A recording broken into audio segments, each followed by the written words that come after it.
कम हो।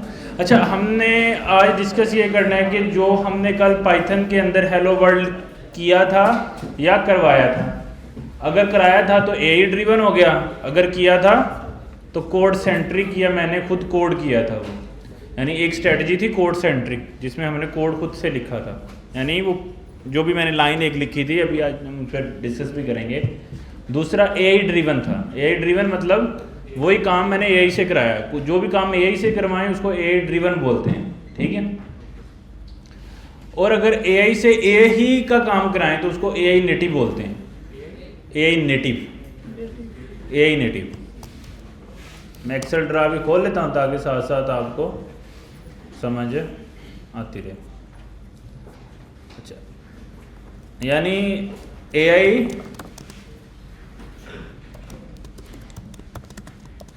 ड्रिवन और AI native. आपको टर्मिनोलॉजीज भी ऐसा ऐसा आनी चाहिए ना कि किसका क्या मतलब होता है। और कोड सेंट्रिक, ठीक है। ये कोड सेंट्रिक मतलब ओल्ड जो वे है वो क्या है, कोड सेंट्रिक, कि हम कोड खुद लिखते हैं, ठीक है। एआई ड्रिवन अगर हम कोई काम एआई से कराते हैं, एआई नेटिव अगर हम एआई का ही काम एआई से कराते हैं तो उसको हम नॉर्मली एआई नेटिव बोलते हैं। तो ये आज की ये नई टर्मिनोलॉजी आई है, एआई ड्रिवन, एआई नेटिव, इसका पहले कंसेप्ट नहीं था। तो पहले हम ज़्यादा कोड लिखते थे, हमारी सारी स्ट्रेटजीज कोड सेंट्रिक होती थी, यानी कोड के इर्द गिर्द हम सारी बातें करते थे। अच्छा, बैक टू द टॉपिक, हमने कल कुछ एआई ड्रिवन काम किया या कोड खुद से लिखा, ठीक है, यानी कोड सेंट्रिक स्ट्रेटजी पे काम किया। दोनों तरीके से मैंने ये आपसे बोला था कि इस कोड को, यानी जो इंस्ट्रक्शन हमने लिखी है, उस कोड किसे बोलते हैं, इंस्ट्रक्शन को। इंस्ट्रक्शन क्या होती है, जो हम कंप्यूटर को देते हैं टू डू अ जॉब। वो कुछ भी हो सकती है, फॉर सिंपलिसिटी क्रोम ओपन करना है, इसकी भी कोई इंस्ट्रक्शन होगी, प्रिंट करना है, इसकी भी कोई इंस्ट्रक्शन होगी, टैब मूव करना है, माउस मूव करना है, इस सब चीज़ों की इंस्ट्रक्शंस होती हैं। इंस्ट्रक्शन मतलब 0-1 की ज़बान में कोई लॉजिक है, कोई कोड होता है, या 0-1 की ज़बान में ऐसी इंफॉर्मेशन होती है जिसको कंप्यूटर प्रोसेस जब करता है तो वो काम हो जाता है। यानी अगर कोई प्रिंट करने की इंस्ट्रक्शन है तो जब कंप्यूटर वो चलाता है तो वो प्रिंट हो जाता है एक्चुअली। तो ये मेन इसके बैकग्राउंड में ये लॉजिक है। तो हमने डिस्कस किया था कि यार ये जो हमने इंस्ट्रक्शन लिखी है, इस इंस्ट्रक्शन को कंप्यूटर के सीपीयू से रन कैसे करना है।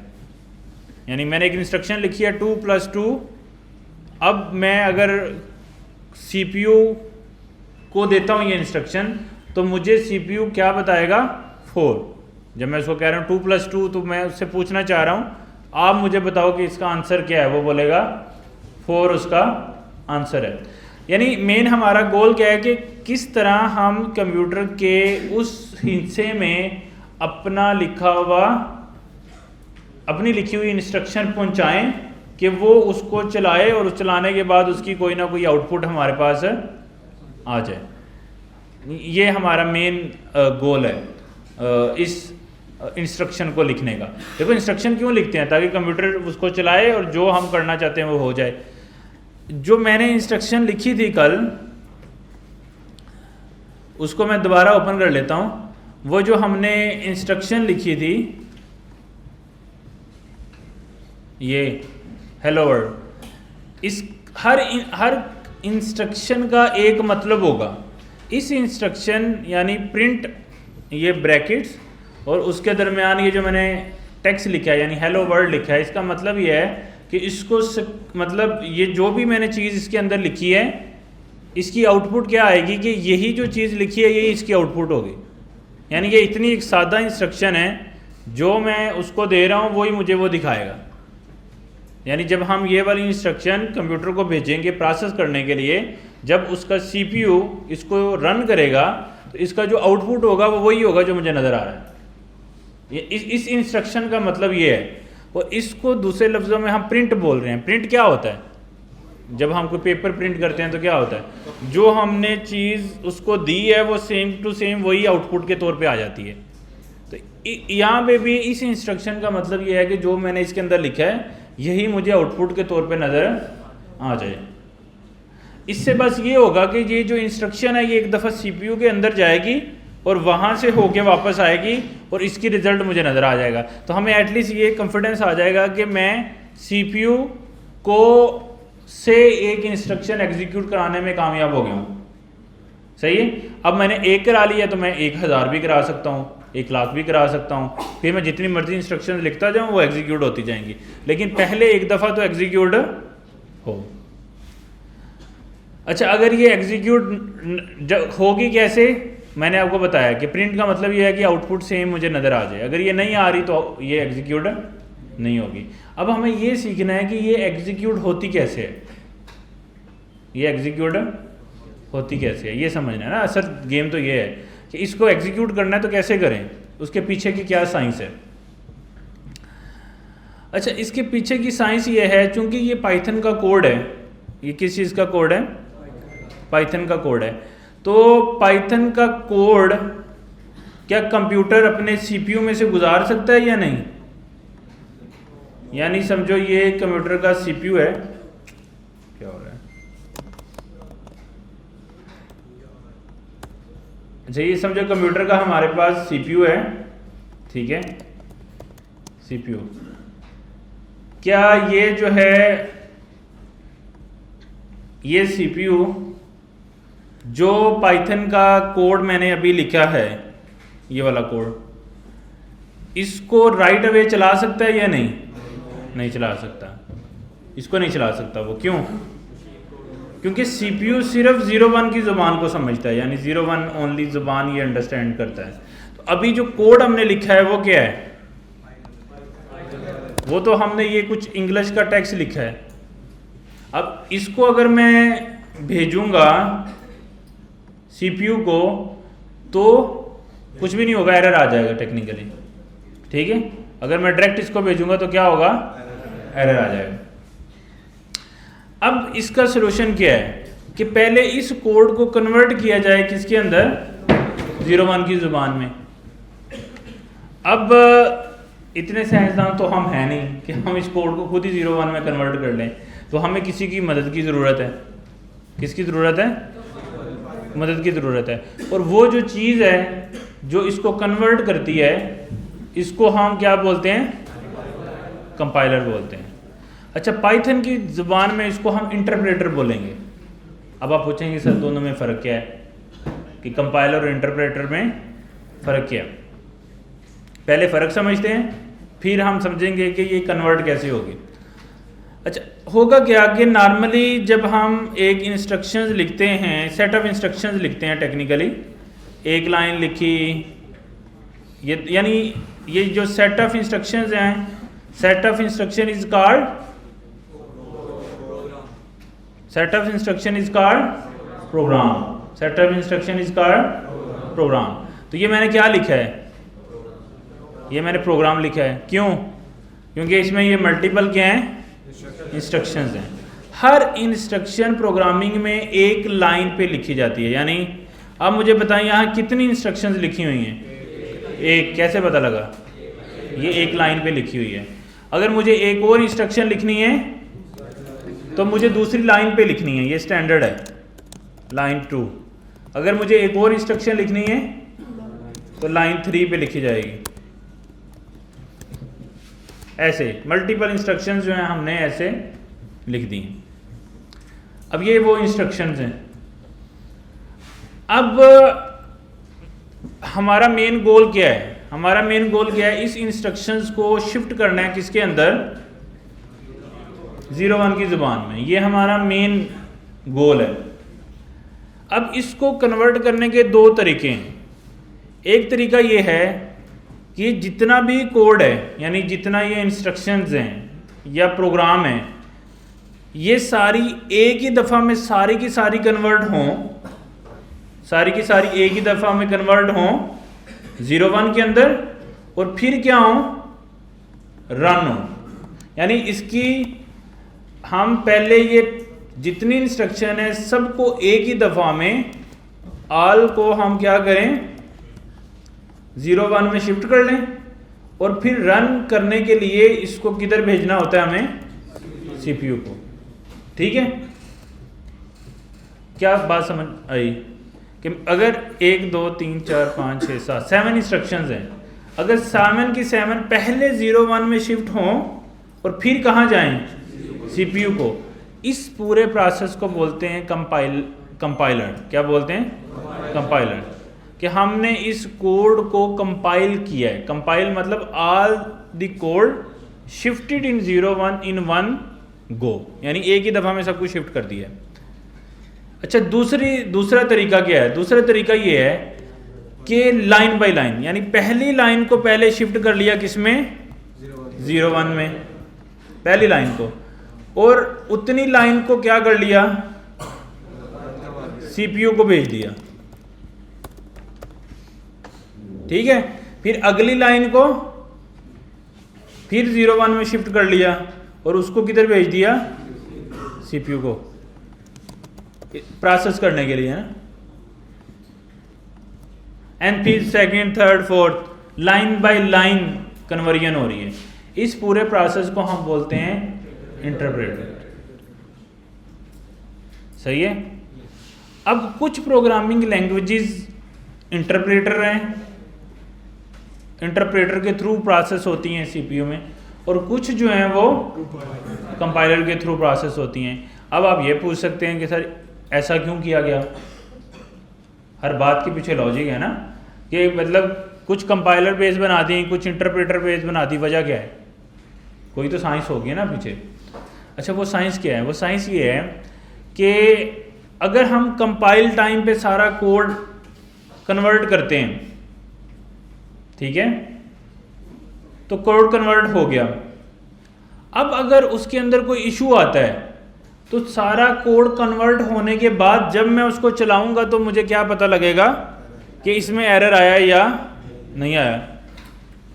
लेट्स सपोज अगर मेरे पास 1000 लाइन का कोड है और लाइन नंबर 10 में एरर है, तो पहले 1000 की 1000 क्या होंगी, कन्वर्ट होंगी, फिर वो क्या होंगी, रन होंगी। तो फिर मुझे पता लगेगा ओहो लाइन नंबर 10 में तो एरर है। बात समझे? फिर मैं लाइन नंबर 10 को ठीक करूंगा, फिर दोबारा से क्या करूंगा, कंपाइल करूंगा, फिर 1000 लाइनें कंपाइल होंगी, और फिर जब कंपाइल होंगी तो वो फिर एग्जीक्यूट होंगी, और फिर अगर लाइन नंबर 15 में एरर आ गया तो फिर मुझे सेम काम करना पड़ेगा।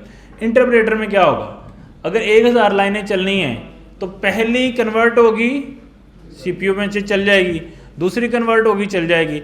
जैसे ही लाइन नंबर 10 आएगी तो फ़ौरन क्या हो जाएगा, एरर आ जाएगा। तो बाकी की जो 990 लाइनें हैं वो कन्वर्ट नहीं होंगी, लेकिन कंपाइलर में वो सब होंगी। तो ये मेजर फ़र्क है एक कंपाइलर और इंटरप्रेटर का। अब पाइथन इंटरप्रेटर लैंग्वेज है। पाइथन क्या है? इंटरप्रेटर लैंग्वेज है। अच्छा, अब नॉर्मली लोग इंटरप्रेटर लैंग्वेजेस को अच्छा नहीं समझते थे पहले, कंपाइल बेस्ड लैंग्वेजेस को अच्छा समझा जाता है। उसके बहुत सारे मल्टीपल रीजंस हैं कि ऐसा क्यों लोग समझते थे। इसको नॉर्मली लोग स्क्रिप्टिंग लैंग्वेजेस बोलते हैं, जो 1 बाय 1 चलती हैं ना इंटरप्रेटर के बेस के ऊपर। तो उनको मतलब अच्छा नहीं समझा जाता, क्योंकि एरर का पता हमें रन टाइम पे पता लगता है। यानी जब चल रहा है यूज़र, लेट्स सपोज एक काम हो रहा है, होते होते बंद हो गया यूज़र के सामने। लेकिन कंपाइलर वाले केस में डिफरेंट केस है कि अगर कंपाइल ही नहीं हो रहा, यानी वो फर्स्ट गो में तो चलना तो बाद की बात है, लेकिन पहले ही कंपाइल में एरर आ जाएगा तो वो कंपाइल ही हो नहीं पाएगा। इस वजह से लोग कहते हैं कि जो कंपाइल बेस्ड लैंग्वेजेस हैं वो ज़्यादा स्ट्रोंग है, यानी वो अच्छी हैं। एज कम एरर को फिगर आउट करना कंपाइल बेस्ड लैंग्वेजेस में ज़्यादा बेहतर समझा जाता है एज कम्पेयर टू इंटरप्रेटर में। लेकिन इंटरप्रेटर परफॉर्मेंस के लिहाज से ज़्यादा बेहतर है, क्योंकि बार बार एग्जीक्यूशन नहीं करनी पड़ती, बार बार प्रोसेसिंग नहीं होती। तो खैर ये मेन गोल है। अब चूंकि पाइथन जो है वो इंटरप्रेटर लैंग्वेज है, तो इसका इंटरप्रेटर हमें डाउनलोड करना पड़ेगा। इंटरप्रेटर क्या होगा, जो इसके कोड को कन्वर्ट करे। अब वो चीज़ क्या होती है जो इसके कोड को कन्वर्ट करती है, यानी ये कोड है पाइथन का लिखा हुआ, इसको कन्वर्ट करना है, तो वो ऐसी क्या चीज़ होगी जो इसको कन्वर्ट करेगी? वो भी टेक्निकली कोड ही होगा। यानी इस कोड को जो कन्वर्ट करेगा, यानी इंटरप्रेटर जो है वो भी एक कोड ही होता है। वो क्या होता है? एक कोड होता है। जो एसिंक्रोनस जो है जो प्रोग्राम्स होते हैं सिंक्रोनस, तो वो इसके अंदर नहीं चलेंगे? वो भी चलेंगे, वो कंसेप्ट डिफरेंट है, वो इससे रिलेटेड नहीं है। मैं आपको ये समझा रहा हूँ कि ये जो कोड को कन्वर्ट करता है 0-1 में, वो भी क्या होता है? कोड ही होता है। वो कोड, अब जो कोड का एक बंडल होता है ना, उसको हम दूसरे लफ्ज़ों में सॉफ्टवेयर भी बोल सकते हैं। सॉफ्टवेयर क्या होता है technically? Actually collection of instructions को हम सॉफ्टवेयर बोलेंगे ना, या जिसको हम प्रोग्राम बोल रहे हैं। एक सॉफ्टवेयर, एक प्रोग्राम होता है सेट ऑफ इंस्ट्रक्शन, एक सॉफ्टवेयर होता है सेट ऑफ प्रोग्राम्स। यानी बहुत सारे प्रोग्राम आपस में मिला दें तो क्या बन जाता है? सॉफ्टवेयर। जैसे फेसबुक एक सॉफ्टवेयर है, क्योंकि एक प्रोग्राम लॉगिन करना है, एक प्रोग्राम साइन अप करना है, एक प्रोग्राम पोस्ट करना है, एक प्रोग्राम पिक्चर अपलोड है, लॉट ऑफ डिफरेंट प्रोग्राम है। उन सारे प्रोग्राम को आपस में मिला दें तो क्या बन जाता है? एक सॉफ्टवेयर बन जाता है। समझ रहे हो? अब चूंकि ये कोड को कन्वर्ट करने वाला ये भी एक कोड है, और इसके अंदर भी बहुत सारी इंस्ट्रक्शंस हैं, यानी बहुत सारे प्रोग्राम्स हैं टेक्निकली, तो ये भी एक क्या होगा? सॉफ्टवेयर होगा। ये बना बनाया सॉफ्टवेयर होगा। ठीक है। अब ये जो सॉफ्टवेयर हम, इसका मतलब है कि मेरे लैपटॉप के अंदर वो सॉफ्टवेयर होना ज़रूरी है। कौन सा? जो पाइथन के कोड को 0-1 में शिफ्ट करे, जिसको इंटरप्रेटर बोल रहे हैं, वो होना मेरे सिस्टम के अंदर ज़रूरी है, ताकि मैं पाइथन के कोड को रन करके चेक कर सकूं। क्योंकि यानी पहले वो इंटरप्रेट होगा ताकि वो सीपीयू को भेज सके, वो वाला सॉफ्टवेयर होना ज़रूरी है। अब ये सॉफ्टवेयर हर लैंग्वेज का डिफरेंट है। यानी अगर मैं PHP में काम कर रहा हूँ तो उसका डिफरेंट है, C++ में काम कर रहा हूँ उसका डिफरेंट है, गो लैंग्वेज में काम कर रहा हूँ तो डिफरेंट है, नोड में काम कर रहा हूँ तो डिफरेंट है। यानी जिस लैंग्वेज में मैं काम कर रहा हूँ, हर लैंग्वेज का कंपाइलर इंटरप्रेटर डिफरेंट होता है। लॉजिकल बात भी है ना, क्योंकि उसका सिंटैक्स डिफरेंट है, तो उसको 0-1 में शिफ्ट करने का स्टाइल भी डिफरेंट होगा। जब वो चीज़ डिफरेंट है तो there will be high chances कि उसका सॉफ्टवेयर भी डिफरेंट होगा। अब टेक्निकली फिर हमें क्या करना चाहिए? अगर मेरे लैपटॉप में वो सॉफ्टवेयर नहीं है तो मुझे कहाँ से मिलेगा? वो गूगल से मिलेगा। तो हमें वो गूगल से जो भी लैंग्वेज में आप काम कर रहे हो उसका कंपाइलर या इंटरप्रेटर क्या करना पड़ता है? डाउनलोड करना पड़ता है या इंस्टॉल करना पड़ता है। बात समझ आई या नहीं आई? ठीक है। अब उसको डाउनलोड कहाँ से करें? चूंकि हमने पाइथन का करना है तो हम लिखेंगे पाइथन। अच्छा, नॉर्मली लोगों को जेनेरिक करने के लिए वो इंटरप्रेटर या कंपाइलर का वर्ड ही साथ नहीं लिखते, सिर्फ हम पाइथन डाउनलोड बोलेंगे ना, तो टेक्निकली वो पाइथन का इंटरप्रेटर ही डाउनलोड, यानी पाइथन में कोई बोले ना पाइथन इंस्टॉल कर लिया है, पाइथन इंस्टॉल करने का क्या मतलब है? पाइथन का इंटरप्रेटर इंस्टॉल कर लिया है। क्योंकि एक्चुअली वो जो मैंने पैकेज इंस्टॉल करना है वो क्या है? वो इंटरप्रेटर ही है। समझ रहे हो? कोड को कन्वर्ट करता है, वो मैंने डाउनलोड करना है, तो हम कहेंगे Python download. Python download mean Python interpreter download. तो मैंने लिखा पाइथन डाउनलोड, तो ये आ जाएगा डाउनलोड पाइथन। ठीक है। इस पर आपने क्लिक कर लेना है, और आपने क्लिक करने के बाद यहाँ से जो भी इसकी स्टेबल रिलीज़ है 3.9, ये मल्टीपल रिलीज़ यहाँ पे एक्चुअली आ रही हैं।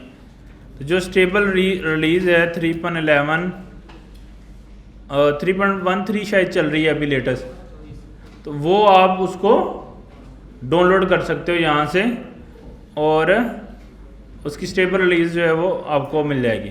पाइथन 3.14 का लेटेस्ट चल रहा है। तो अब यहाँ से विंडोज़, लिनक्स और मैक के लिए आप अपनी मर्ज़ी से डाउनलोड कर सकते हो। अच्छा, जब आपके पास ये डाउनलोड हो जाएगी नेक्स्ट करके, आपके पास अगर मैं अब ये टर्मिनल आप खोलोगे, यानी जिसमें आप कमांड प्रॉम्प्ट बोल रहे हो, आपके पास आना चाहिए python-v। अगर मैं ये लिखूं तो मेरे पास ये चीज़ शो हो रही है कि यहाँ मेरे पास कौन सी पाइथन इंस्टॉल है। वो कौन सी है? 3.11, यानी 3.11 पाइथन जो है वो मैं यूज़ कर रहा हूँ इस वक्त। अच्छा, मैं अपग्रेड भी कर सकता हूँ 14, 15, जो अभी 14 आई चल रही है उस पर, लेकिन मेरा काम 11 से हो रहा है तो मुझे कभी चेंज करने की ज़रूरत नहीं पड़ी। चेंज करने के भी डिफरेंट मतलब, चेंज करने से मतलब क्या है? मैं दूसरा इंटरप्रेटर डाउनलोड कर लूँगा। अब आप ये क्वेश्चन पूछ सकते हैं कि ये 1 ये इनका मतलब क्या है। इनका मतलब ये है, एक इंटरप्रेटर बना था समझो 5 साल पहले, अब उसके अंदर बहुत सारी नई चेंजेस जब कोई करते हैं तो उसका हम एक और नया वेरिएंट बनाते हैं। यानी जब कोई नई चेंजेस आती हैं तो नया वेरिएंट बनता है, तो उसके बाद उसमें बहुत सारी नई नई चेंजेस हर साल आती रही हैं, हर कुछ मंथ बाद, हर साल बाद, तो वो वेरिएंट यहाँ पे मेंशन्ड है। सही है। तो अब कुछ चीज़ें कुछ वेरिएंट में लेट्स सपोज एक 2.0 में पाइथन में या 2.1 या 2.8 पाइथन के अंदर एक पर्टिकुलर कोड के 0.1 में लिखने का कोई सिंटैक्स ऐड नहीं किया गया, तो जब मैं उसको यूज़ करूँगा तो मेरा काम नहीं होगा। बात समझ रहे हो, क्योंकि उस वाले पाइथन में वो वाला लॉजिक ही पहले से एग्जिस्ट नहीं करती थी, तो मुझे अपग्रेड करना पड़ता है। यानी बहुत सारी रीज़न की वजह से हमें डिफरेंट वेरिएंट्स के ऊपर माइग्रेट करना पड़ता है। तो खैर हम 3.11, 12, 13, 14 कोई भी जो लेटेस्ट आपकी है, 15 शायद प्री रिलीज चल रही है, अभी प्लान्ड है, तो उससे नीचे नीचे 14, 13 थोड़ी स्टेबल है, उसको इंस्टॉल करके आप जो है वो काम चला सकते हैं। खैर इंस्टॉल कैसे करना है मैंने बताया। आप जैसे मैं मैक पे क्लिक करूँगा तो ऑटोमेटिकली मेरे पास ये डाउनलोड होने लग जाएगी जिस भी पाइथन को मुझे यहाँ से डाउनलोड करना है। तो इसमें से जो मैं डाउनलोड पे क्लिक करूँगा उसका इंस्टॉलर यहाँ पे जैसे ही देखो डाउनलोड होने लग गया। तो मैं नेट बचाने के लिए इसको डाउनलोड नहीं करूँगा क्योंकि मेरे पास ऑलरेडी डाउनलोड है। जब आप डाउनलोड कर लोगे तो आपके पास पाइथन क्या हो जाएगी, इंस्टॉल हो जाएगी। अब जब इंस्टॉल हो जाएगी तो CMD में जैसे मैंने पाइथन लिखी तो मेरे पास टर्मिनल उसका में वेरिएंट वगैरह शो होने लग गया। आपके पास भी ये होना चाहिए। अच्छा, समटाइम विंडो में ये शो नहीं होता है, उसकी एक रीज़न होती है कि एक इंटरप्रेटर या कंपाइलर आपने डाउनलोड तो कर लिया है, अब वो आपके डाउनलोड के फोल्डर में पड़ा है, C ड्राइव में पड़ा है, कहाँ पे पड़ा है पता नहीं है। यानी आपके टर्मिनल को नहीं पता है कि वो जो आपने सॉफ्टवेयर इंस्टॉल किया है उसकी लोकेशन कहाँ पे है। देखो हमारे पास कंप्यूटर के अंदर ये हार्ड ड्राइव होती है, उसमें बहुत सारे डिफरेंट फोल्डर होते हैं। अब आपने एक सॉफ्टवेयर डाउनलोड किया, अब वो किसी एक फोल्डर में पड़ा है, लेकिन मुझे कैसे पता है किस फोल्डर में पड़ा है। अच्छा, कुछ फोल्डर तो होते हैं स्टैंडर्ड, अगर तो आप उसमें इंस्टॉल करोगे C ड्राइव में स्पेसिफिक प्रोग्राम फाइल्स करके एक फोल्डर होता है, उसमें अगर इंस्टॉल करोगे तो फिर पूरे कंप्यूटर को पता है कि ये वाला आपके पास सॉफ्टवेयर है। अगर आप उसको किसी दूसरे फोल्डर में सेव कर दो या डाउनलोड कर दो तो फिर तो आपके कंप्यूटर को नहीं पता है ना कि आपके पास पाइथन ऑलरेडी डाउनलोडेड है, यानी इंटरप्रेटर ऑलरेडी आपके पास पड़ा है जिसको यूज़ करके पाइथन का कोड कन्वर्ट करना है। ठीक है, फिर क्या किया जाए, फिर अपने कंप्यूटर को बताना पड़ता है। कंप्यूटर को बताने के लिए एक टर्म यूज़ होती है इन्वायरमेंट वेरिएबल। इन्वायरमेंट वेरिएबल का मतलब ये है, अगर हम उसके अंदर पाथ बता दें ना इन्वायरमेंट वेरिएबल के अंदर, तो उससे क्या होता है कि सारे कंप्यूटर को पता लग जाता है कि कहाँ पे इंस्टॉल की हुई, यानी कहाँ पे मेरा ये फाइल पड़ी है। अच्छा, उसको कैसे करना है, दिमाग लगाने की ज़रूरत नहीं है। कौन सा पुराने दौर में जीते हैं, अभी तो बिल्कुल नया दौर है, और नया दौर क्या है, ChatGPT। तो उससे पूछेंगे कि how to set environment variable in window.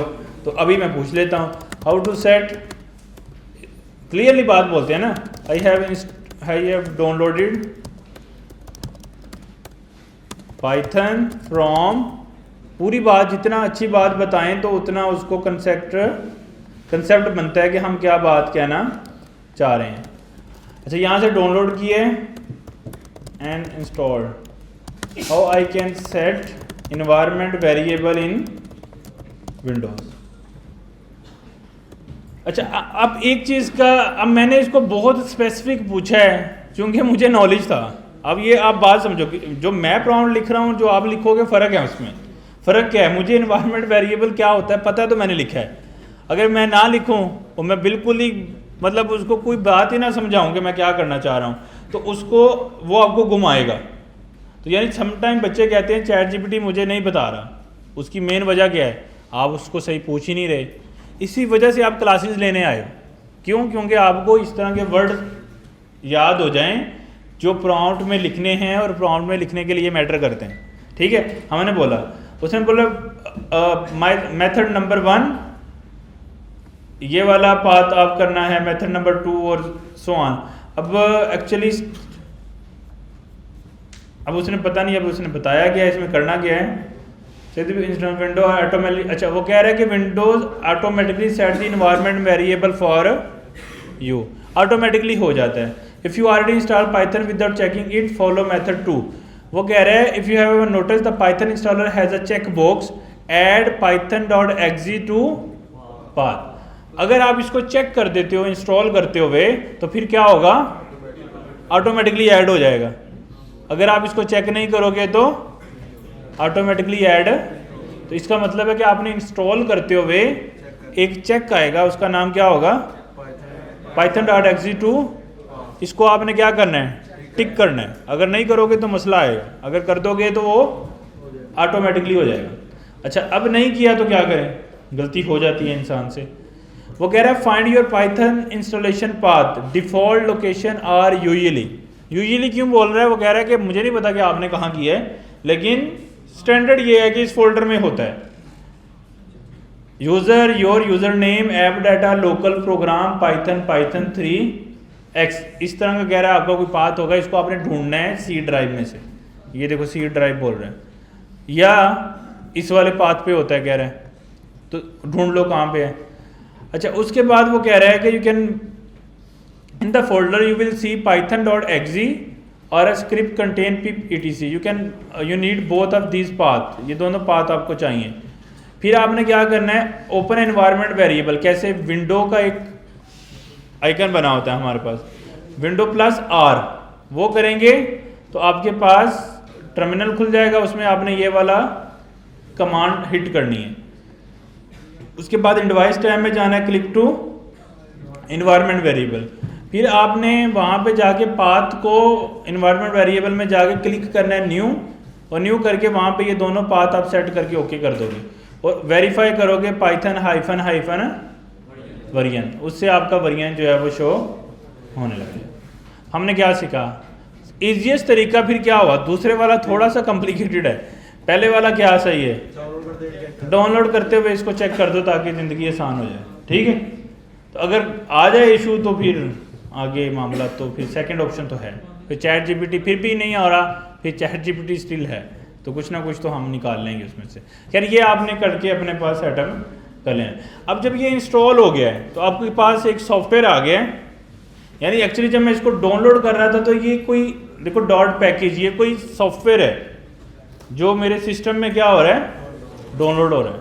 जिस तरह क्रोम एक सॉफ्टवेयर है, जिस तरह मतलब जितने मैंने यहाँ सॉफ्टवेयर इंस्टॉल किए हुए हैं ये भी सॉफ्टवेयर हैं, तो ये इंटरप्रेटर भी एक सॉफ्टवेयर है, यानी इसमें सेट ऑफ प्रोग्राम्स लिखे हुए हैं। वो प्रोग्राम्स क्या होंगे टेक्निकली कि यार ये यूज़र कोड लिखे तो इसको ये 01 में कन्वर्ट करो, ये कोड लिखे तो इसमें करो, ये कोड लिखे तो इसमें करो, ये उसमें बातें लिखी हैं। अब अगर यूज़र कोई ऐसी बात लिख दे जो उसमें नहीं लिखी तो क्या होगा, एरर आएगा। मतलब एक मैं अपनी तरफ से कहानी लिख दूं बीच में, अब वो इंटरप्रेटर में तो लिखी नहीं है, तो फिर क्या होगा, एरर आ जाएगा। वो कहेगा भाई ये क्या बात कर रहे हो, ऐसी कोई बात मेरे पास है, ऐसी बात को कन्वर्ट करने का कोई तरीका मेरे पास नहीं है। यानी इंस्ट्रक्शन भी हम वही लिख सकते हैं जो पहले से स्टैंडर्ड हैं, मतलब अपनी तरफ से हम कोई भी चीज़ नहीं लिख सकते। ऐसे कभी हुआ है कि ABCZ तक करैक्टर हैं और हम अपना एक नया करैक्टर ईजाद कर दें, ABCZ तक करैक्टर है ना, हम नया लैंग्वेज में करैक्टर ईजाद कर दें जो Z से भी आगे की कोई चीज़ हो, ऐसा नहीं हो सकता। यानी लैंग्वेज जो है ना वो हमेशा बाउंडेड होती है, लिमिटेड होती है विद देयर सिंटैक्स या विद देयर इंफॉर्मेशन, उसके अंदर ही रहना होता है।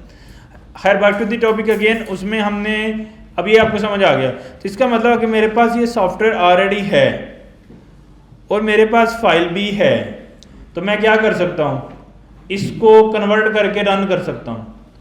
अच्छा इस सॉफ्टवेयर का मज़ा ये है कि ये कन्वर्ट भी करता है और साथ में CPU को भी भेज देता है रन करने के लिए, और जो आउटपुट आती है उसको भी दिखाता है। ये सारा काम वन गो में एक ही सॉफ्टवेयर करता है, जिसको हम पाइथन या इंटरप्रेटर बोल रहे हैं।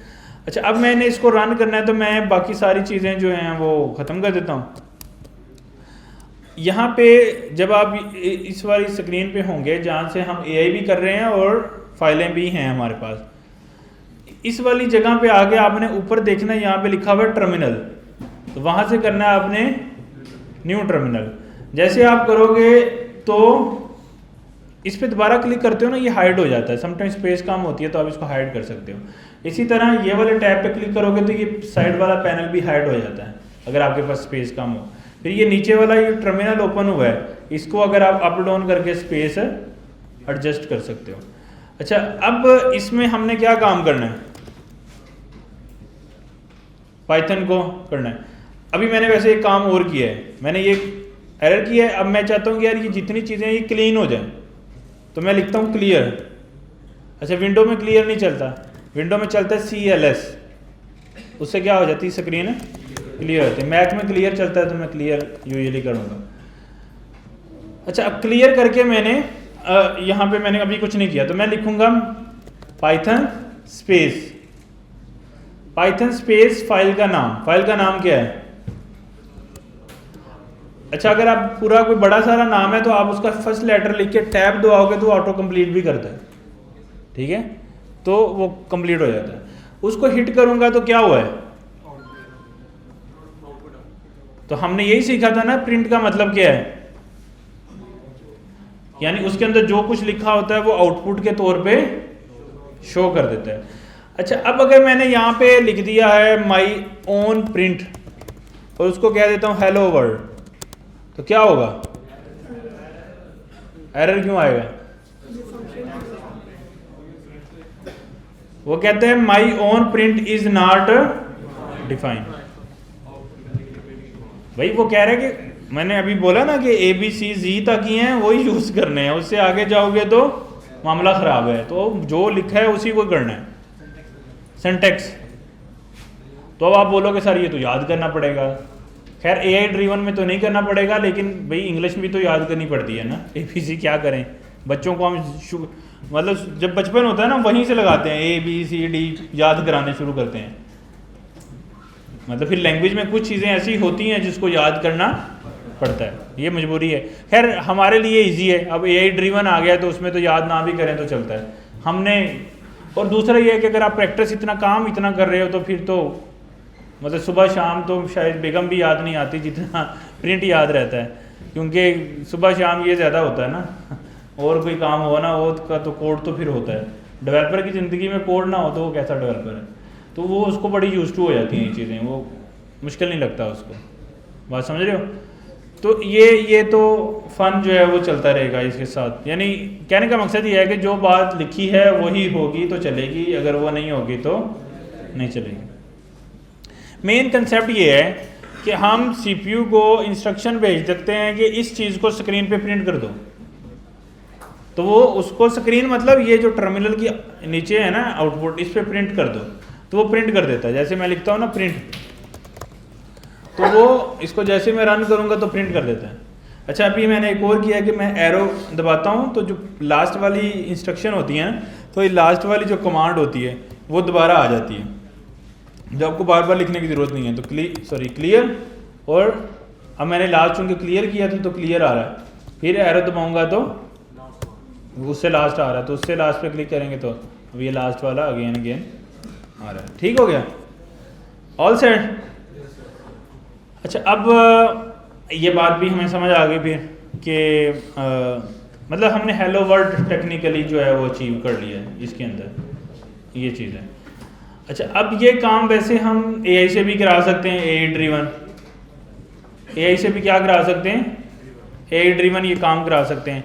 कैसे कराएंगे, उसको डेफिनेटली क्या बोलेंगे कि जो भी फाइल है, यानी अगर मैं ये naveen.py फाइल में हेलो वर्ल्ड है, मैं इसको कहूँगा कि इस फाइल को रन करो और जो आउटपुट है उसको डिस्प्ले करो। यही मैं कराना चाह रहा हूँ ना टेक्निकली, जो इतना काम मैंने किया है। मज़े की चीज़ ये है कि ये चूँकि एजेंटिक है, अगर इसको पाइथन का एरर आएगा जो कि आपके केस में आ सकता है, ये खुद ही पाइथन को इंस्टॉल करने की तरफ निकल जाएगा, क्योंकि इसने एंड गोल अचीव करना है, और एंड गोल ये है कि फाइल रन होनी चाहिए। अगर एरर आ रहा है तो वो उसको खुद से डिबग भी करेगा, अभी हम देखेंगे भी। अच्छा, अब इसको रन करते हैं अगेन। मैं कहता हूँ I want to see output of print, ठीक है। अच्छा, मैंने इसको कहा कि तुम ये काम करो ताकि मैं इसकी आउटपुट जो है वो देख सकूं। अच्छा, उसने रन किया है और रन करने के बाद हेलो वर्ल्ड मुझे नज़र आया और साथ में वो कह रहा है कि इसकी आउटपुट क्या आई है, हेलो वर्ल्ड है। यानी जो काम मैंने वहाँ से अचीव किया वो मैंने इधर से भी अचीव हो गया। All set. अब अगला काम क्या होगा, मतलब हेलो वर्ल्ड तो हमने इधर देख लिया कि वो चल रहा है और उसकी आउटपुट भी हमारे पास आ रही है।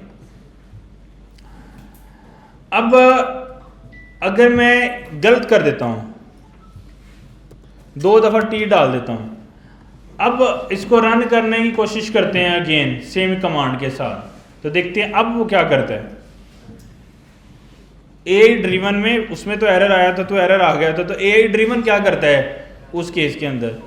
अब ये देखना है, ये इंटरेस्टिंग है, ये दुनिया किस तरफ जा रही है कि अब ये करेगा क्या। तो मैं क्या करता हूं, जो पहले मैंने बात की है उसको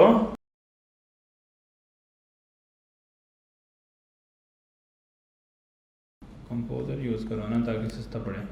अच्छा, मैंने क्या किया, रन दी फाइल में I want to see the output of print. ठीक है, मैंने इसको रन कर दिया।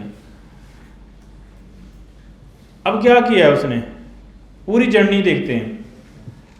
मैंने उसको कमांड दी थी run the file Naveed dot P Y I want to see the output of print running Naveed dot P Y to show the output. उसने रन किया, उसको एरर मिला क्या, print T T is not defined. उसने क्या बोला, fixing a typo.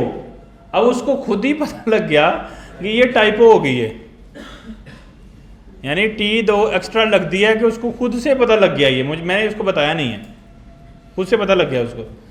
Should be print reading the file to correct it. उसने फाइल को रीड किया, उसको उसने बोला कि ये टी था, मैंने इसको क्या कर दिया, टी कर दिया।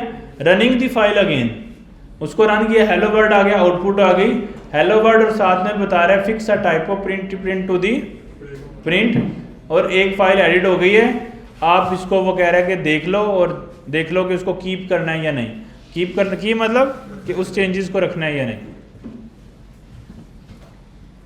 नजर आ रहा है अब कि कितना ये गेम चेंजिंग है, कि अगर मैं गलत भी लिख रहा हूं तो यानी समझो मैं अरबी में भी लिखूंगा तो चलेगा क्योंकि उसको तो बात समझ आ रही है सारी, तो वो कुछ भी गलत मलत भी लिखो तो प्रॉब्लम नहीं है अगर आप एआई ड्रिवन करते हो काम। ठीक है, समझ आ रही है कि ऊपर से गुजर रही है, फोकस कर रहे हो ना, सही है। जहाँ से आपको लगे कि फोकस नहीं हो रहा तो बता देना, फिर हम दूसरी बातें कर लेंगे बीच में।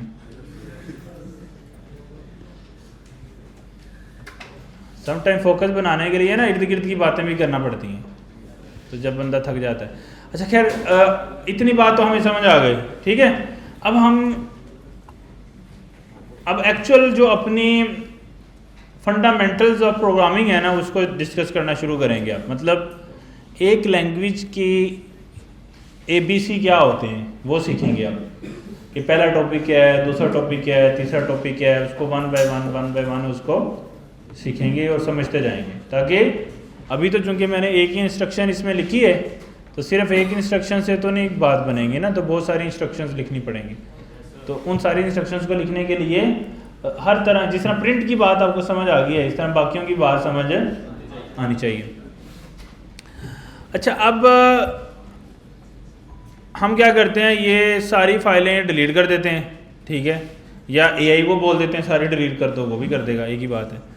तो खुद करना है तो डिलीट पे क्लिक करेंगे अगेन, ताकि कन्फ्यूजन ना हो हमें। अब एक फाइल हैं कंट्रोल भी कर सकते, चलो अभी इतना टाइम नहीं लगा, 3-4 थी तो वो हमने डिलीट कर दी। अच्छा खैर, हम इसको कर देते हैं ठीक है, ताकि वन बाय वन जो है वो हमें समझ आने लग जाए। हम इसका रेफरेंस भी सेव करना है, तो हम 01, 02, 03 भी कर सकते हैं ताकि हमें समझ आती रहे। तो 01 प्रिंट डॉट py, जिसमें हमने प्रिंट की कमांड सीखी है, आपके पास रेफरेंस पड़ा रहे, और इसको हम 02 बोल देते हैं। ठीक है, ताकि आपके पास रिकॉर्ड जो है वो डेफिनेटली आपको ये फाइल्स दे देंगे ना, ताकि आप लोग भी समझ सको अगर कुछ भी रिकैप करना हुआ। खैर, अब हमारा एक टॉपिक शुरू होने वाला है और उस टॉपिक का नाम है वेरिएबल। उस टॉपिक का नाम क्या है? वेरिएबल। वेरिएबल क्या है? इसकी साइंस को हमें समझना पड़ेगा। एक कंप्यूटर जो है वो इंस्ट्रक्शंस, यानी सीपीयू जो है वो इंस्ट्रक्शंस को प्रोसेस करता है, ठीक है, इसका तो हमें पता है। लेकिन उस इंस्ट्रक्शंस को जब वो प्रोसेस कर रहा होता है तो वो टेक्निकली डाटा को प्रोसेस कर रहा होता है। वो किसको प्रोसेस कर रहा होता है? डाटा को। जो डाटा हम उसको देते हैं वो उसको प्रोसेस करता है, इन शॉर्ट। अब ये जो डाटा की प्रोसेसिंग है और जो डाटा सीपीयू को देना है, इसका मतलब कि पहले डाटा को कहीं सेव करना पड़ेगा, यानी पहले डाटा होगा तो हम सीपीयू को देंगे ना, इसको प्रोसेस करो।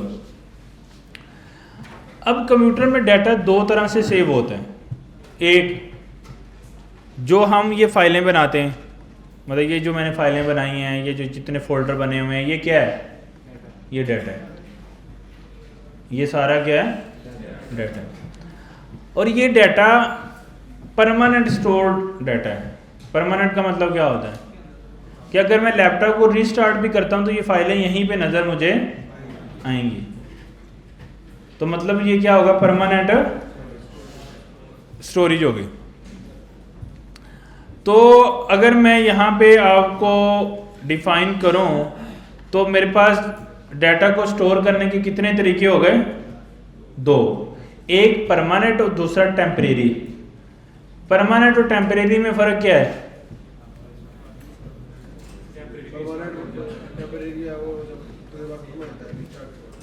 यानी जो डाटा स्टोरेज है वो दो तरीके से हैपन होती है कंप्यूटर के अंदर। एक को बोलते हैं हम परमानेंट और दूसरे को बोलते हैं टेम्परेरी। अब ये स्टोरेज किसी ना किसी हार्डवेयर में होती है। उस हार्डवेयर को नॉर्मली आपने अक्सर सुना होगा जब आप लैपटॉप परचेज करते हो। ये दोनों टाइप के डाटा को स्टोर करने की जो स्टोरेज कितनी हमने लेनी है ये हम बताते हैं नॉर्मली। जैसे हम बोलते हैं मैं एक लैपटॉप परचेज करना चाह रहा हूँ जिसकी की जनरेशन 10th हो, जो i5 10th जनरेशन का हो। मतलब मैंने CPU का बताया कि CPU कौन सा हो। फिर मैंने बोला कि यार इसके अंदर 8 GB रैम हो। फिर मैंने बोला कि इसमें 500 GB SSD हो या हार्ड ड्राइव हो। अब जो मैं 500 GB हार्ड ड्राइव बोल रहा हूँ वो है परमानेंट स्टोरेज, जिसको मैं SSD भी बोलता हूँ, और जो मैं रैम बोलता हूँ 8 GB, उसको हम बोलते हैं टेम्परेरी स्टोरेज। ठीक है?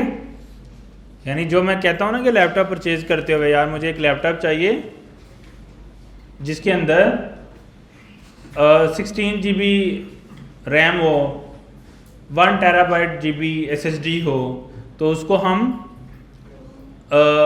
उसकी वो एक्चुअली परमानेंट और टेम्परेरी स्टोरेज की बात हो रही होती है।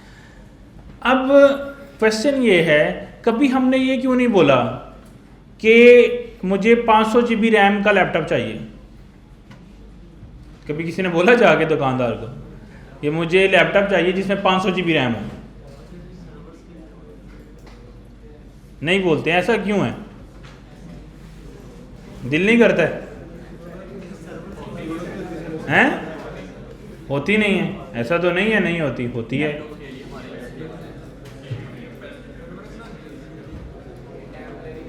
जितनी मर्जी लगा लो आप। एक यानी सिस्टम के अंदर एक पीसी बनवाओ, उसमें बड़ी स्टोरेज की रैम लगा लो, क्या फ़र्क पड़ता है? कोई फ़र्क नहीं। लेकिन क्वेश्चन ये है कि हम ऐसा करते क्यों नहीं हैं, या मार्केट में ऐसी ऑप्शंस अवेलेबल क्यों नहीं है?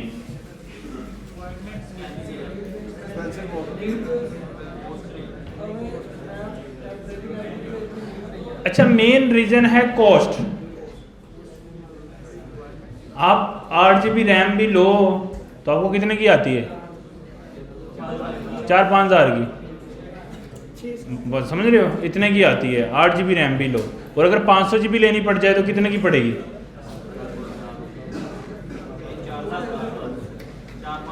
4-5 लाख की सिर्फ रैम पड़ जाएगी। तो टेक्निकली रैम जो है वो महंगा रिसोर्स है। अच्छा, अब क्वेश्चन ये है, ये महंगा रिसोर्स क्यों है? ये जो मैं क्वेश्चन बार बार पूछता हूँ ना, ये आपने चैट जीपीटी से भी पूछने हैं। यानी पढ़ने का स्टाइल यही है, क्वेश्चन पूछो, क्यूरियोसिटी। अगर आपने किसी चीज़ को सीखना है तो क्वेश्चन क्यूरियोसिटी होनी चाहिए हर चीज़ की। जब मैं पढ़ता था ना तो पहला मेरा क्वेश्चन ये था, ये कीबोर्ड पे जब मैं ए प्रेस करता हूँ तो क्या होता है।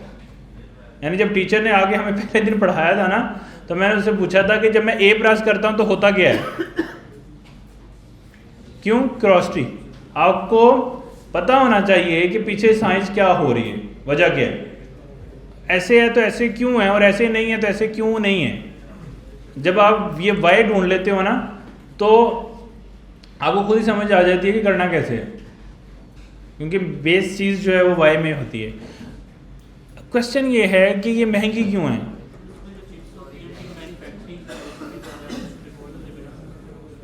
ऐसी क्या रॉकेट साइंस है, उसकी मैन्युफैक्चरिंग और उसकी मैन्युफैक्चरिंग में फ़र्क क्यों है? नहीं, और कोई रीज़न है? महंगी, रैम महंगी क्यों होती है? यार आप बात ना करो, कौन कर रहा है बात? क्यों करती है? रीज़न तो यही है ना, क्या उस हैं? हाँ, ये मेन बात है कि जो रैम होती है उसके अंदर उसकी स्पीड बहुत ज़्यादा होती है। यानी उसकी स्पीड बहुत ज़्यादा होती है as compared to hard drive. हैं? अच्छी चीज़ें सस्ती नहीं होती हैं?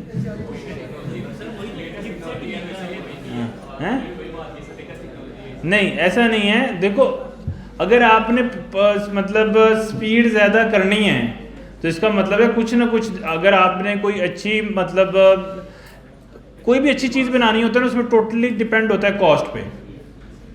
एक देखो ना, एक कार है वो छोटी सी भी है, और एक कार है लग्जरी कार, तो फ़र्क क्या है?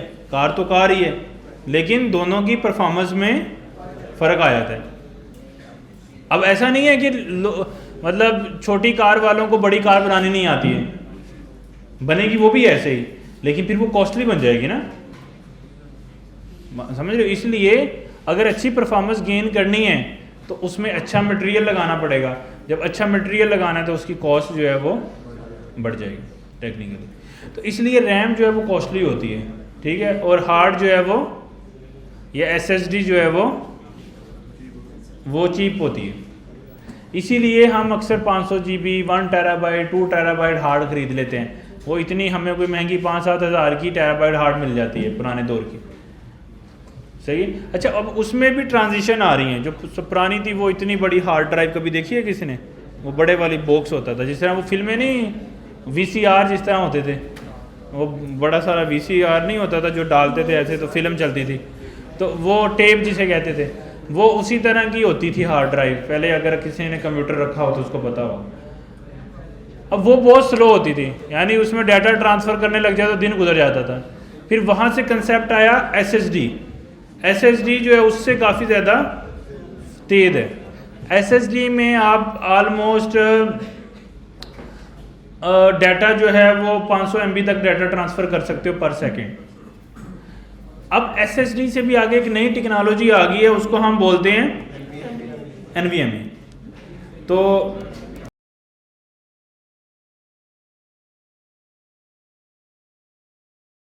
अच्छा, हार्ड ड्राइव, SSD और NVMe। अच्छा, रैम में भी वैसे अब डिफरेंट कैटेगरीज आ रही हैं कि DDR4, 5, 6 और फिर आगे लेटेस्ट रैम्स आ रही हैं, उनमें भी काफ़ी एडवांसमेंट आ गई। तो actually it's all about performance या स्पीड, उसके ऊपर कैसे है। अब चूँकि रैम फास्ट होती है, इसलिए जो CPU होता है ना, CPU यानी जो CPU है, उसको जो डाटा CPU जहाँ से रीड करता है वो हमेशा रैम होती है, हार्ड से वो डाटा रीड नहीं करता। इसका मतलब है कि हार्ड में जो डाटा पड़ा है, अगर वो CPU में जाना है तो क्या होगा? पहले वो रैम में जाएगा और फिर वो CPU में जाएगा। यानी अगर कोई हार्ड में डाटा पड़ा है, उसको हम कॉपी कर रहे हैं किसी दूसरी हार्ड या USB में, तो समझो पहले वो रैम में लोड होता है फॉर प्रोसेसिंग और उसके बाद फिर वो सीपीयू में जाता है, हमेशा ऐसे ही होता है, यानी डायरेक्टली सीपीयू हार्ड ड्राइव को। अच्छा कभी कभी किसी फ़ोन में ऐसे होता है extended RAM 2 GB something like that, वो क्या होता है, यानी वो उतनी हार्ड को भी एज अ रैम इस्तेमाल करता है, लेकिन सीपीयूज इसको मतलब अच्छा नहीं समझते, यानी उससे क्या होता है कि आपके मोबाइल की या लैपटॉप की स्पीड स्लो हो जाती है जब आपको हार्ड ड्राइव को भी रैम कंसीडर करो। लेकिन ये एक्सटेंडेड रैम वाला फीचर अब हर मोबाइल और एंड्रॉयड के अक्सर फ़ोन्स में होता है कि आप एक्सटेंडेड रैम यानी 2 GB या 3 GB रैम, उससे क्या होता है, होती रैम 8 GB है या 4 GB, एक्सटेंडेड 2 GB मतलब वो हार्ड ड्राइव से भी हार्ड ड्राइव को भी प्रोसेस करना शुरू कर देता है एज अ रैम। तो वो एक्चुअली फिर क्या होगा, आपका मोबाइल या लैपटॉप जो है वो स्लो फील होगा, तो क्योंकि वो रैम जो है वो फास्ट है। तो अगर मैंने अब ये जो हम सारी इंस्ट्रक्शंस लिख रहे हैं, ये वाली ये इंस्ट्रक्शंस हम कहाँ भेजना चाहते हैं, ये इंस्ट्रक्शन कहाँ भेजना चाहते हैं, तो अगर मुझे कोई डाटा भी भेजना है तो वो कहाँ से भेजूँगा, रैम से। तो अब अगर मुझे डाटा सेव करना है तो वो मुझे कहाँ करना चाहिए, हार्ड ड्राइव में करना चाहिए या रैम में, रैम में करना चाहिए ना, क्योंकि मैंने डाटा सीपीयू को दे, मतलब ये जो इंस्ट्रक्शन मैंने यहाँ लिखी है ये कहाँ जाएगी, अगर मैं पहले हार्ड को दूंगा, हार्ड किस में जाएगी, रैम में, रैम आगे जाएगी। तो बेहतर नहीं है कि मैं इसी में कोई ऐसी लॉजिक लिखूं जो रैम में डाटा सेव करे, समझ आई है नहीं।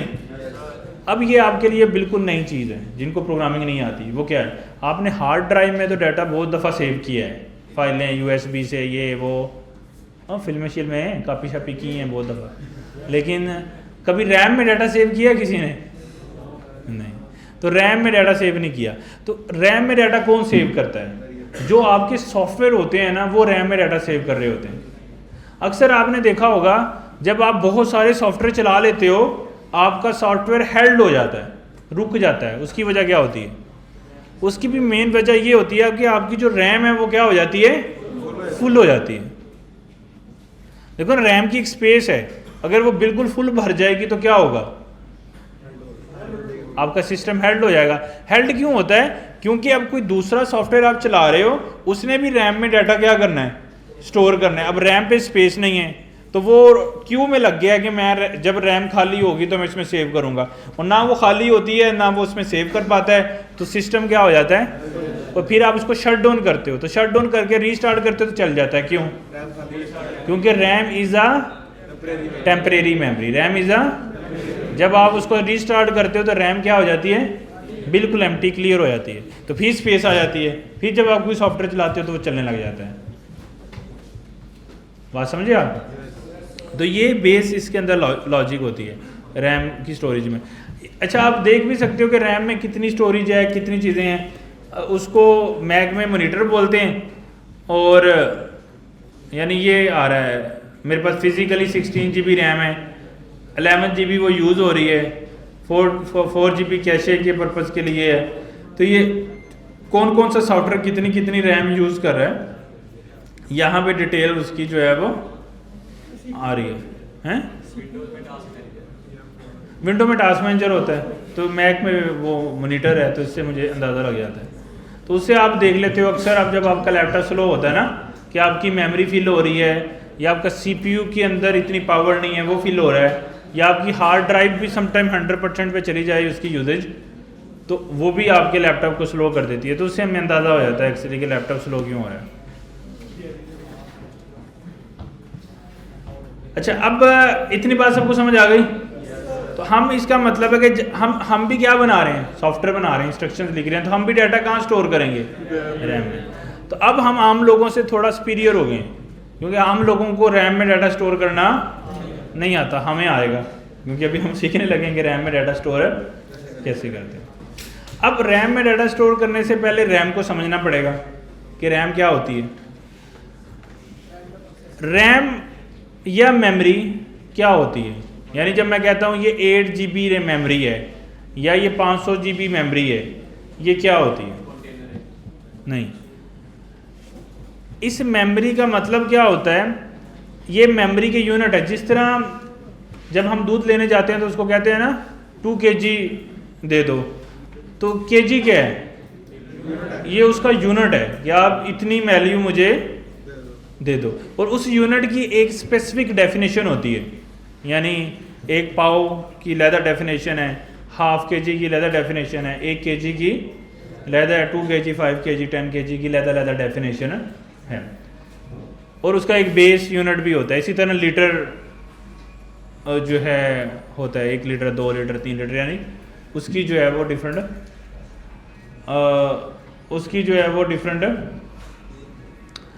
क्या कहते हैं, उसके यूनिट्स होते हैं। तो इसी तरह चूँकि हर वो चीज़ जो वेरी करती है, यानी देखो जिसकी तादाद कम ज़्यादा हो सकती है उसके हमेशा यूनिट्स होते हैं। दुनिया की हर चीज़ में ऐसे है, हर चीज़ के यूनिट होते हैं।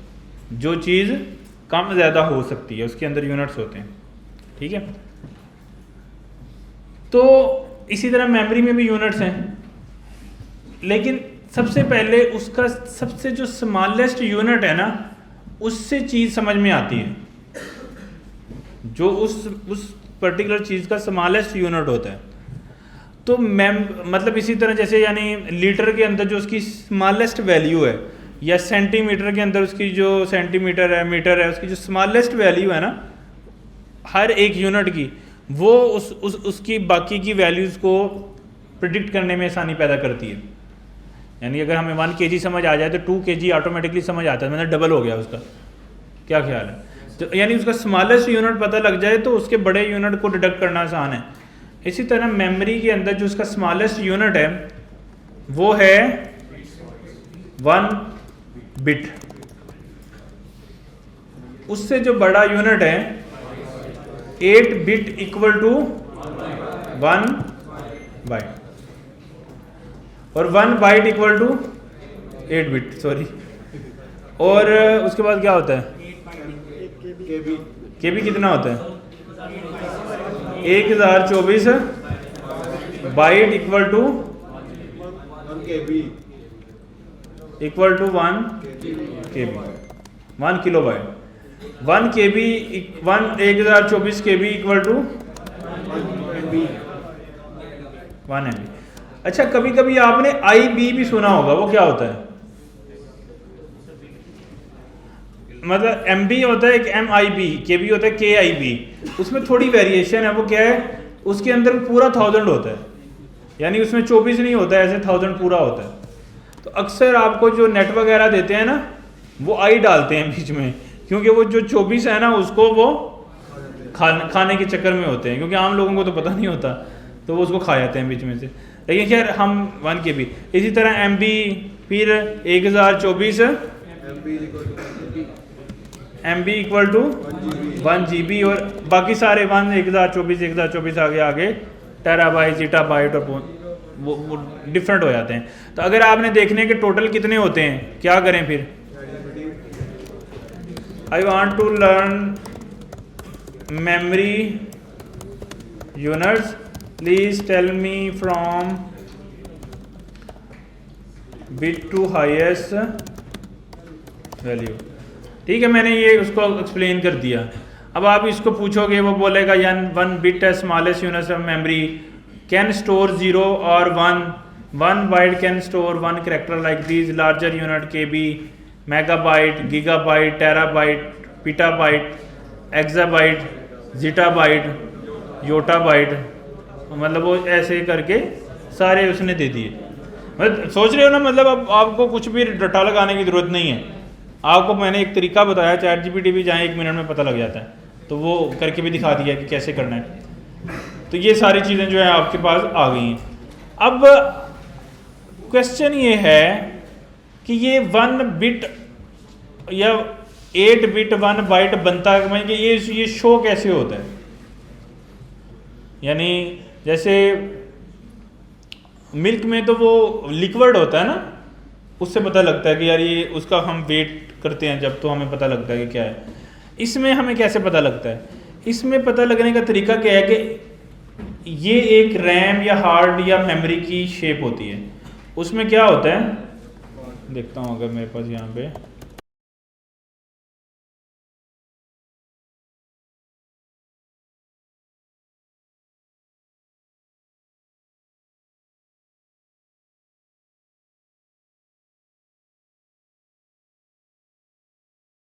मैनुअली बनाना पड़ेगा मुझे लगता है, जो मैं बनाना चाह रहा हूँ वो नहीं मिल रहा तो मैनुअली बना लेते हैं। एक मेमोरी कैसे स्क्रीन मतलब एक मेमोरी की शेप कैसी होती है, वो कुछ इस तरह की होगी, यानी उसके अंदर छोटे छोटे डिब्बे होते हैं। मेमोरी क्या होती है, छोटे छोटे बॉक्सेस होते हैं, कलेक्शन ऑफ बॉक्सेस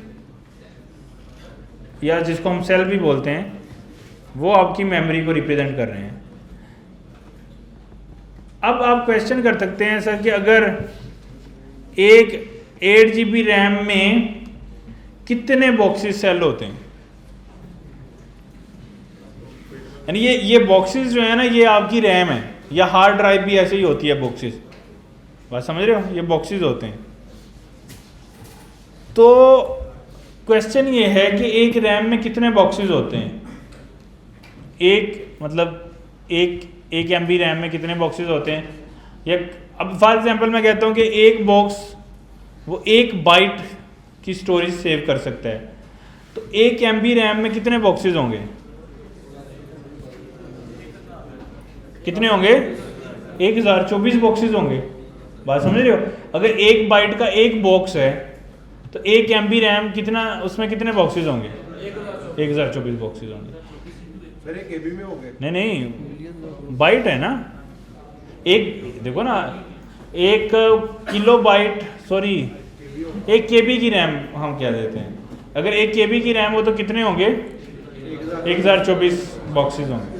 अगर 1 MB करें तो उसको 1024 को 1024 से मल्टीप्लाई कर लें, और अगर हम GB कर लें तो उसको फिर 1024 से मल्टीप्लाई कर लें, तो वो उतने टोटल बॉक्सेस उसमें होंगे। अच्छा, अब होता क्या है, जब हम कोई डाटा स्टोर करते हैं, यानी जब कोई फाइल बनाते हैं या फाइल में कोई डाटा सेव करते हैं, ठीक है, या रैम में कोई डाटा स्टोर करते हैं, तो इन बॉक्सेस में आगे वैल्यू सेव होती हैं, यानी एक बड़ी फाइल छोटे छोटे हिस्सों में डिवाइड हो जाती है, और वो इस तरह आगे यानी मतलब यहाँ मतलब डिफरेंट लोकेशन पे, यहाँ पे यहाँ पे यहाँ पे यहाँ पे यहाँ पे ऐसे स्टोर हो जाती है। अब जब ये यहाँ पे स्टोर हो गई है तो ये एक फाइल है, तो अब उतनी मेमोरी कम हो जाएगी, अब एक और फाइल सेव करनी है तो वो यहाँ पे यहाँ पे यहाँ पे स्टोर हो जाएगी।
अच्छा, हमने क्या किया कि एक और फाइल सेव होगी तो उसकी अपनी मेमोरी स्टोरेज हो जाएगी। अब अक्सर आपकी जब मेमोरी जो है वो करप्ट हो जाती है तो कुछ रिकवरी सॉफ्टवेयर उसको स्टिल रिकवर कर लेते हैं। वो कैसे, उसकी रीज़न क्या होती है, ये जो मेमोरी में सेल्स में स्टोरेज पड़ी है ये स्टोर रहती है, ख़त्म नहीं होती। कब ख़त्म होती है, जब कोई अगेन मतलब एक मेमोरी है वो हमने डिलीट कर दी है, उसका डिलीट एक्चुअल में डिलीट नहीं होती है। वो जब हम कुछ डिलीट करते हैं तो वो एक्चुअली डिलीट नहीं होता। होता क्या है, वो मेमोरी सेल में पड़ी होती है, लेकिन हम कंप्यूटर को बता देते हैं कि इसकी जगह पे अब नई चीज़ आ सकती है, यानी ये फ्री स्टोरेज है। तो जब वो कोई चीज़ नई उसके ऊपर आती है ना, तो पुरानी चीज़ के ऊपर बैठ जाती है ऐसे, तो वो फिर ख़त्म हो जाती है पुरानी चीज़। तो जब तक यानी आपकी अगर हार्ड ड्राइव ख़राब हो जाती है, जब तक आप उस पर नया डाटा क्रिएट नहीं करते तो still there will be a chances कि वो रिकवर हो जाए। और कुछ डाटा बीच में से नहीं होता, वो क्यों? क्योंकि कुछ डाटा पे हो सकता है कि ओवरराइड हो गया हो कुछ ना कुछ। तो जब तक ओवरराइड नहीं होता तब तक हम उसको रिकवर कर सकते हैं। इसी तरह रैम है, जब हम उस पर एक सेल पे डाटा डालते हैं तो वो दूसरा सेल जब तक वो फ्री नहीं है तो उस पर कुछ भी नहीं आ सकता। जब वो फ्री कंसीडर हो गया तो फिर कोई भी दूसरा सेल उस सेल पे की स्पेस जो है वो कंटेन कर सकता है। अब जब हम कोड के अंदर यानी इंस्ट्रक्शन लिखेंगे और पाइथन को बोलेंगे कि हम रैम में डाटा स्टोर करना चाहते हैं, तो वो क्या करेगा? वो इस सेल को ऑक्यूपाई करेगा। हाँ, अगर कोई सेल नहीं होगा तो वो आपसे मदद कर लेगा कि कोई भी सेल अवेलेबल नहीं है, या आपका सिस्टम हेल्प कर देगा।